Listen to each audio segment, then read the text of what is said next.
nami nitawapumzisha. Yesu akatangaza katika Mathayo 28 sura 11 mstari 28, akasema njooni kwangu ninyi wote msumbukao na wenye kulemewa na mizigo, nami nitawapumzisha. Rafiki yangu, nakutangazia ya kwamba ukitaka pumziko la kweli unamhitaji Yesu. Ukitaka pumziko la kweli ushinde nguvu ya dhambi, unashinda kwa damu ya Yesu. Ukitaka pumziko la kushinda uchawi na ushirikina, njoo kwa Yesu. Yesu ndiye ambaye ni pumziko la kweli. Misalaba, nimekwambia, haileti mapumziko. Mafuta ya upako hayaleti mapumziko. Kila kitu cha kushika mkononi hakileti mapumziko. Kinacholeta mapumziko ni damu ya Yesu iliyomwagika pale juu msalabani. Hiyo damu kiipata inaweza kukuosha na kukutakasa dhambi zote.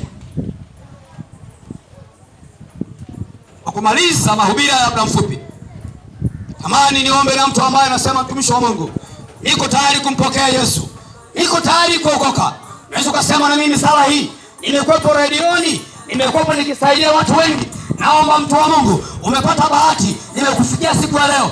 Leo ungana na Yesu, mpokee Yesu afanyike Bwana na Mwokozi wa maisha yako. Sema na maneno ya imani, sema, Bwana Yesu, inakuja kwako, mimi ni mwenye dhambi, na kuomba Bwana Yesu, chukua nafasi katika moyo wangu, uliandike jina langu katika kitabu cha uzima wa milele, ulifute jina langu katika kitabu cha hukumu na mauti.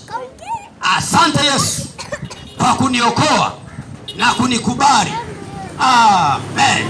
Na ikiwa umesali nami sala ya imani, unaweza kutafuta makanisa, watu wa Mungu waliokoka kweli kweli, kwa umekata shauri kwenda kumwona Mungu wao. Nitapita na kipeperushi nikuletee. Kama nataka kuendelea, niendelee kukusaidia na kukuombea, utapiga simu kwa njia ya kipeperushi.